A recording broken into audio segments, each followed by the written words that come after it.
He's a part of the 2%ers. Yes. Of DJs who actually really, truly know how to DJ. Mm-hmm. And shout out to all the skillful DJs, all the it's different type of DJs now. It's levels, bro. Yes, it's levels. It's levels. But I feel I'm on the highest level because I put DJs on, so.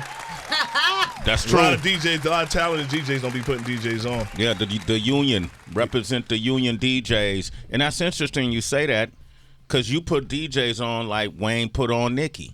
Yeah. Or Drake, right? But a lot of DJs don't do that because it can be a lot of cutthroat mentality.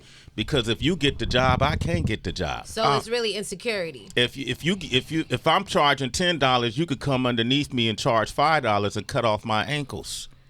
You know, and then that devalues the position altogether. Because I could get the $5 DJ to emulate the $10 DJ, but it's levels to this. I got an answer for like the $5 DJ, and shout out to them because they can get better. You know what I mean? It's a lot of DJs that just started DJing and they're not that is good. Yeah. That good, I mean. But it's a saying, free costs too much. Free costs too much. Break that down.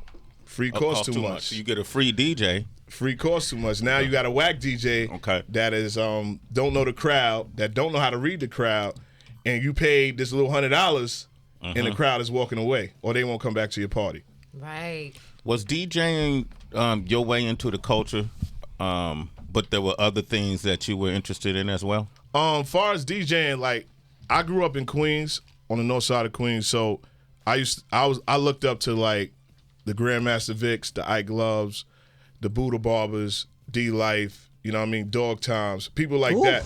You know what I'm saying? And he went deep. No, the blends, man. Yeah. Crazy. I can blend too. Like I have a lot of classic blend tapes too. Don't get it twisted. You know what I mean? One of the best mixtape DJs in my time. Because I feel like now mixtapes is like prehistoric. I feel like it's playlists now. Yeah, yeah, they call them playlists now. But who was it? Ron G, Clue, Kid, Ron G. Ron G. Mixes 10 and 9 when Miss Jones. Mixes 10 and 9. You remember the 9? Ron G. He got the bad beats. Yeah, and you remember mixtapes was like $20. $20. Like I used to have to, in my block, we used to share the mixtape. Like a pair of sneakers. Like I'm like, yo, I'm getting mixes. I'm gonna hold mixes 10. Shout out to a person that taught me how to DJ. His name was Duke Diggler. Now, Duke Diggler. Yeah. The reason why we used to watch Boogie Nights, pause, because his name was Duke the Black Devil because he's mad black. You know how you in the hood and people used to call it black, so we call him Black Devil. And my name used to be Basketball J because I played basketball, and a kid in my hood, his teeth were so big, so they called him J Teeth. Oh no! Damn. Nah, his teeth was humongous. Like you know how the veneers are. You were Basketball J, and he was J Teeth. No, because it was two J's, so they would separate us. Like yo, Basketball J, because I was so good, and then they'd be like, yo, J Teeth. He loved the name though. He still goes to his name to this day. Well, it was JT, the bigger figure in the Bay, but that he didn't have the ETH on his name. Yeah, J Teeth. Yeah, so. When I was coming up, I used to listen to the mixtapes, and Duke Diggler used to teach me how to DJ. We used to, because I had the equipment. Shout out to my grandma's. She bought me some Scots, and I had like Scots with the belt drive and all that. So you had to turn the belt drive and all that. So when I went to college, I was playing ball and I broke my ankle, and I was like, wow, I can't even play ball. I'm used to being good since 9 years old in basketball, and that's why I tell a lot of kids don't rush it. Don't rush greatness. I feel like I could have been better in high school because you in junior high and you gotta it's like LeBron James. Waited a little bit. Like Bronny, he gotta go to he's 40 or whatever he's gonna have to give every game all he got. You know what I'm saying? So I feel like that's a lot of pressure on a kid. So basketball, I broke my ankle. I was like the coach started recruiting over me, and I brought my turntables up, and I actually lied in college and said that. I had asthma, so they gave me a medical room because I'm like I'm a people person, but I'm a Leo, so I got to really get to know you. So that's always been my life. So after my friend that went to school with me, I got him. I was so good that I got him in college, and he didn't even have a high school diploma. What do you mean? What? Yo, I swear to God. I swear to God. Shout out to the other college scam. No, it wasn't even a scam. I didn't even know. Like the guidance counselor called me and said, James, Kevin doesn't have a high school diploma. Wow. And I was like, huh? He's like, yeah, I just missed like 3 classes. I'm like, bro, like, you just like, so. What was it, English? And I don't know how he got in, but he got kicked out as soon as that happened. So I had to get a single. And then after that, I broke my ankle, and I was just like, I ain't playing ball no more. I'm like, I'm just sometimes a realist. Like, I don't want to play overseas, and I don't think I'm gonna make the NBA. Yeah. So I had my turntables up there, and I used to just DJ parties. And I always been a ladies' man, like a guy. So, the sororities, but hey James, could you DJ our party? Because I was cheap. I'm like whatever. You was the $5 DJ. I wasn't. I was actually had a lot of swag, so I guess they really owed me. $20. $20. Yeah, $20. So when I came in there, I was DJing. It was this DJ. He passed away. Rest in peace, DJ Bionic Man. And he was like, "Yo, who's that?" And he was like, "That's DJ Basketball J." And I was like, "He's like, yo, you should have got me." And for some reason, doubt. Like really, I don't like when people big me up too much. I love when you big me up. After me, the whole Sway in the morning. But back then, I used to hate people bigging me up. So when he said he doubted me, that made me go even harder. So after that, I went so hard. I started doing all the parties. I did college radio, bringing the crates. I was under a person named Wood Salim, and we did the midnight run. I was doing college radio, and I always used to talk in the cafeteria and be like, yo, watch what I do the Spring Fest, because the Spring Fest was like the concert. And when I was in college, records you had to pay for. So I used to call all the record labels and act like I was a big station. But I was a college station. I was like, hey, yo, this is our Jet from WBNY. And they was like, oh, what's the call numbers? I was like, WBNY. All right, we'll send the records. So Def Jam started sending. Then they started calling me like, yo, can you get an interview with Nori and Foxy? I was like, oh, all right. So boom, shout out to Nori. This is like 8 years ago. I told Nori that story. I interviewed Nori in college. So when he came, he had a cigarette. He was like, what the fuck is this? Why are we in a college station? And I was like, yo, I just want to interview you. He's like, where you from, man? Where you from, shorty? I was like, I'm from Queens. He's like, where? I was like, and it wasn't called Northside. I was like, I'm from Southside. He was like, oh, my uncle from South. All right, man, let's do the fucking interview. He did that. Yeah. Sound like Nori. Shout out to Nori. The cigarette, the whole nine. Yeah, he had the cigarette. He was like, the fuck is, what are we in? But he did the interview, though. Yeah. That's something to be said. Love. Personality. Because, that's Nori. You know what I mean? He didn't have to do that. Yeah, and it was millions of thugs, so I thought I was going to get beat up. It was like I was a kid, so they ain't really messing me up. So when I was in the cafeteria, I was like, yo, I'm going to blow up. I'm going to do this. I'm going to do that. And they was like, yo, my African man, his name was Bam. And he would really speak African. He'd be like, yo, you think you all that? You should call yourself Superstar J. I was like, wow, Superstar J sound way better than Basketball J. And the girls like Superstar, and that's how my name came. Superstar J, man. Y'all love that story. Yeah. When I hear your story about DJ Bionic, man. Yeah, rest in peace. Rest in peace. It makes me think of this book. He has a book called DJ Lil J. Round of applause for that. This dude is an author now. And in the book, you hear the story of DJ Lil J, who loves his uncle. And his uncle is? Yes. Uncle J. His name is Big J, but it's Uncle J. Uncle J. It was DJ Little J. So my Uncle Stevie, that's always been my father figure, because my father passed away. He gave me turntables, techniques. So when my partner right here, McBride, publishing stories, he's done a lot of stories with, and he'll get into his story. But he was like, yo, he kept on calling me like, yo, Jay, won't you do a book?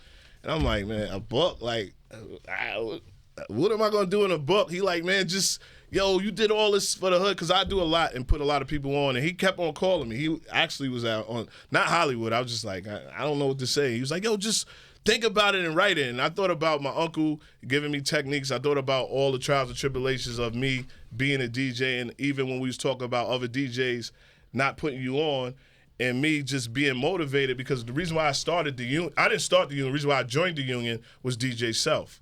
I met DJ Self, and DJ Self was like, yo, I was hot on the mixtapes, and they had he's like, I want you to join my team. And anybody that knows Self just says something, but he doesn't really give you the whole story. So I went, it was like some fraternity thing. So I went in the thing, they like, so what would you do for the union? I was like, huh? Self said I'm down. He's like, so Shout out to DJ Will. Well, hold up, man. That sounds like some That- blood oath or something Yo, right there. bro, man. I Like, what- swear I was in a room. No, it wasn't no creepy joint. There wasn't no skull and freaks. crossbone signs Nah, on the it wall. wasn't No no- Illuminati It was orientation. definitely no creep Hey, was show. Self wearing a robe with a hood? No, he actually left. Yo, you know what he did? He actually left the room. Yeah, that's And what I was they like, do. yo, what the I'm like, so I'm talking. So shout out to DJ Will, the CEO, co-CEO of the union. And Will comes from partying, Self's whole story that he made the radio from DJing in clubs. So they hot in the clubs. I'm just coming from college. I'm hot on the mixtapes now. I'm Superstar J. So I'm real hot on the mixtapes. So I'm like, so what would you bring to the table? I just me being a Leo, I said, what you bring to the table? Ooh. Big Leo energy. And shout out to DJ S1. S1 was like, yo, that's Superstar J. Yo, and I was like, yo, man, I don't know what I bring, but I like you guys. I don't know who you are, DJ Will, but, we can all get together and make this happen. And it was 4 other DJ. I was like, I walked out the room. I said, I ain't make this shit. I'm going home. So when I was driving home, S1 was like, you made it. And I that was when That's I how thought you people joined the doubted me. union. Yeah. This is big. Now, Superstar J, we discussed he has an energy drink. Yes. One more rep. I got it right here. Yes, There's sir. only 1 or 2 people from our community that has energy drinks. Yes, Method Man. Shout out to Method Man. Method Man and Superstar J, get your health right. I watched this man transform his body. You should have saw him before. He was like squiggly. Yeah. Now look at him. Squiggly. All right. So Yeah. get the one more rep. I want to talk. This book is. Yes. This book kind of is a semi-autobiographical in the sense that these stories I could tell are related to your own life. This kid, Lil J, wanting to be a DJ and going to school on his first day, people laughing at him because he's dressed up as a DJ. Yeah. And when he says in career day, I want to be a DJ, nobody believes him. Everybody doubts that he can do it until he has his time to shine. Yes. Right? It sounds like that's part of your story. It's always a learnable moment in these children's stories that I think are more effective than some of the things they find at school because they got identified with these stories. When I think of my McBride collection of stories, I've seen some people who do publishing independently over the years, but I never understood how they did it. Most people go to these big publishing houses, but that's not necessary. So I want to welcome you to the show. All right. Thank you for having me. What's your full name, man? My name is Heddrick McBride. What was that? Heddrick McBride. Heddrick. Yep. I've been called a lot of things in my life. I ain't gonna do it to you today, man. It's our first time. When did you first get the idea of just publishing literature? I've been publishing for 10 years now. Wow. The thought came from just being a parent, reading books to my daughter, not able to find characters and stories that she could relate to. So that's how I really started the journey. So 10 years later, we have 105 books. Wow. Throughout the country, nationwide. We're in the school system in a lot of places. And like you said, the key is diversity. We're trying to get our black and brown kids primarily to get back into reading. Because I was a school teacher for 5 years in Brownsville, 5th grade, and I'll tell you, our reading levels, black and brown kids, are lower than the counterparts, white, Indian, Chinese. And I wanted to find out why. And the kids said, because the books are not about us. They're not for us. So why do I want to read about somebody else's life? So that's how the journey began. Well, let me ask you this, because we talk about proprietorship and ownership, but we often have to collaborate with others to get, who have an infrastructure, a back end. You created it on your own publishing company. What are the mechanics of that? Because folks don't believe we can do this, right? How did you do it? Well, in this day and age, it's pretty easy to start your own products and create your own things, but the roadblock that people hit a lot is marketing. Okay. Marketing, that's usually where people will stop, because they're like, I have a product, but what am I going to do with it? And those major corporations are the ones who have the marketing dollars and have the campaigns. So a lot of people are very creative and create great products and just hand over the rights, hand over the percentages to the major companies. Hand over the rights and hand over the percentages. Correct. Because the type of books that we write would probably get rejected by a major publishing company because they're empowering and educating minority kids. Okay. A lot of Because those the stories- book has power in it with the education, they get rejected? Is that what you're saying? They may get rejected or they may get altered So they might have told Jay, instead of his character overcoming the bullying, maybe smooth the storyline a little bit less. So it's not as deep. Yeah, my storyline was crazy. He was fighting and all that, but he said he just went to an editor and they edited my whole story. Lil J was fighting an initial. Okay. It's just like they was trying to beat him up and he had a fight. He was like, that ain't gonna go down. Okay. That couldn't happen in the book. But that happens in people's everyday lives when you grow up in our community, right? Right. For sure. Heddrick McBride is his name. Look up when people want to find. You got 110 books. Tell them the people that you wrote books with. I'm sorry. Okay, so the reason I was able to break through is the partnership, similar to Jay. My first partnership was with Ron Artest, Meta World Peace. My guy, man. Jeez. We went to high school together. We played ball together. QB? Yes. I'm from Left Rack, but Left Rack. That's thing. Nori from Left Rack, right? Yeah, I grew up with Nori. Okay. So we started Ron Artest. We had 5 books published. I published with Yandy Smith, her blended family book. Yeah. Amara La Negra. My son, his I Know My Rights book was #1 for 2 years. So we published that around the George Floyd time. So that was like a top seller. Jay, Superstar Jay, the Ellis Family. I did the Kid Champs with Nori and EFN. Oh, you did the Ellis Family. Deval Ellis and Kadeem Ellis. Fire. I published their children's book as well. Dope. So that's what helps me with my marketing, because all these people have millions of followers. They need a Sway book. I want to see Sway young. A young Swiggity book? Yeah, oh, man, I got a ton of stories. Heather vouched for this. A lot of victory stories. Overcoming, that's how I got here stories. For sure. We need a McBride stories. Yo, maybe my daughter and I could write something with. Oh. Actually, my Girl dad. Actually, my daughter's in the book. That's his next door neighbor. I know his cousin, right? His neighbor. Jayla? Jayla. Yeah, my daughter's name is Jayla. Superstar Jayla? Superstar. That's what she called herself in school. Superstar Jayla. I actually put her on the phone with Ice Spice, and Jayla turned into somebody I didn't know. She just got on the phone and said, "Get anything I want, Dad," and was talking to Ice Spice. I was like, "You're 9 years old," but shout out to Superstar Jayla. She's listening too. I want to talk more about it. I want to read something from the book that if you have children, these are I looked over your collection. These are great books that your kids can learn by when they're not at school.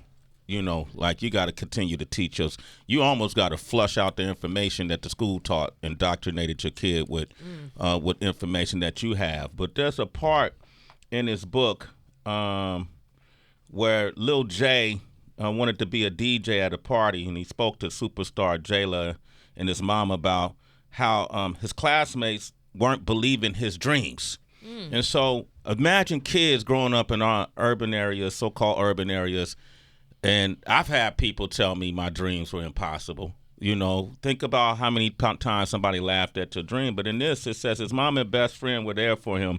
They said he didn't have to ask for other people's permission to be his best. He just had to be himself. Where do you find that, right? It says he didn't have to mope because people didn't think his dreams could be achieved. He just had to work even harder to make sure that the dream happened. He didn't have to worry about the color of his skin or how much money he had to be a great DJ. He just had to stick with people who loved him.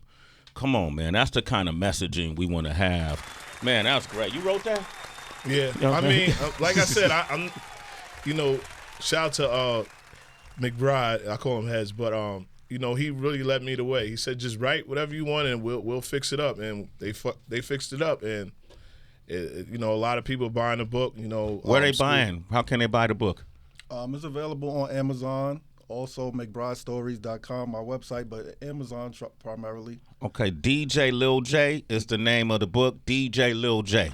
Yes. Head, I love this, especially because, myself and our producer, Torey, actually the whole Sway in the Morning team, we speak about how important it is to learn about all these different careers, because a lot of times when it comes to black people, it only be like 4 that seem to be celebrated, and they're all attached to entertainment. Everybody has a story, without a doubt, but not everybody knows how to craft a compelling story on page. Right. What would you say are the keys to that? My secret sauce, so to speak, is creating an outline. Because when you create an outline, it's pretty much the skeleton for your book, and you're going to have your main ideas in the outline, and then you'll fill in the little details in between. So the outline is like the secret to the success. And I also think it's important to shout out, a lot of times with books, it's okay to have a helper. You know, sometimes when we see whether it's Jay-Z or whether it's Gabrielle Union, it could be a collaborative effort with putting together a book. A ghostwriter, so to say, doesn't just have to be helping you with your lyrics. Can you speak about that too, and maybe shout out some of the writers that are part of your publishing company? Definitely is a collaborative effort. Some people want to write the whole thing themselves. Like Duval Ellis wrote his book from cover to cover. Wow. But other people have the ideas, and I just kind of got it. We do hire ghostwriters here and there. But for the most part, the information is coming straight from the person. Like Jay's book came straight from him. It was his story. Beautiful. So we just, like he said, he gave me the meat and potatoes. Coming from where I'm from to write a book, I feel good, yo. Sure. Thank you. I love what you said. Congratulations, bro. Can you just, even in more detail, talk about the disparity in reading and comprehension between black and brown kids and others? For sure. And it's like an epidemic in lower income neighborhoods. Like my school was in District 18, so that's Brownsville. So they have state exams that start from third grade up. So based on these state exam scores is how prisons are built. So they pretty much telling you if you're not succeeding by 5th grade, you're going to be a statistic. You might drop out by high school. So they getting jails ready for you. And the thing about literacy that's so important is literacy, it determines your whole education. Because if you can't read, how are you going to answer a math word problem? Yes. Because you don't even know what the question is asking you. So that literacy piece is so important. And with technology and these things, these kids get information so quickly, but they don't know how to process it. They don't even understand what they're getting. So we got to plant these seeds early. That's why we try to create the bright visuals. So we have these kids wanting to read by age 2 and 3. They see those characters, they want to read a book. Are you still in the classroom, or do you miss it if you're not still there every day? I'm a consultant now. So I stopped teaching every day, but I'm able to reach more kids. Dope. Congratulations. Jay is also just became a vendor with the DOE, so he's going to be in the schools with workshops, teaching kids how to DJ. Education. Oh, superstar, Jay. You really are a superstar, bro. Yeah. Man, you're the superstar. I appreciate Sway always like pulls me to the side and says, yo, man, I love what you're doing. Keep on doing. And this is 5 years ago. And I appreciate you because I was like, yo, I got a book. He was like, yo, whenever. You know, he's like, yo, just hit me, Jay. You know what I mean? What's going on? Yeah. And, you know, even with the workout thing, like, you know, Sway came in all swole and I'm all, you know, and I'm like, you see me what I could be. You see my potential. What I could be. No, you already got it. He's front right now. And we was just talking about working out and, you know, just even being a vendor, like, you know, a lot of DJs don't know about being vendors. Like, you know, it's a lot of money in the board of ed. You know, people are chasing clubs when you can do 80 proms. You know what I'm saying? And, oh my God. You know what I mean? And this is where it comes from with me putting all my DJs on. I'm probably the only I would say shout out to Flex because he has he has a new crew now, but we're like the only black crew in New York City. And shout out to DJ Enough, my brother. And, you know, we have white DJs, we got Asian DJs, and I always talk about the numbers. Like, I can come in and do a magazine by myself, but if I'm with 30 other people, why not? And that's what VIP Saturdays is. Like, I put over 55 DJs on air. You know what I'm saying? Like, so every DJ on the union is on the air and rocking out. Selfless. And shout out to Ron Mills. Ron Mills was like, yo, you know what I mean? And J1, and, you know, I was like, yo, I'll take some of my. And J1 started from the Union Mix.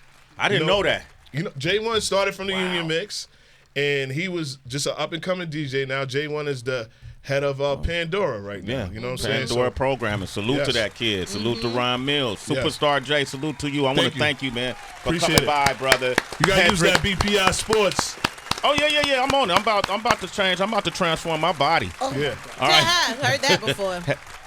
He got it. That's why these books, Heddrick. That's why I'm glad you making these books, because of doubters like this. You can read a book like this and get your confidence up. Congratulations to you. Let's maintain a connection. Yes. All right. McBride Collections of Stories.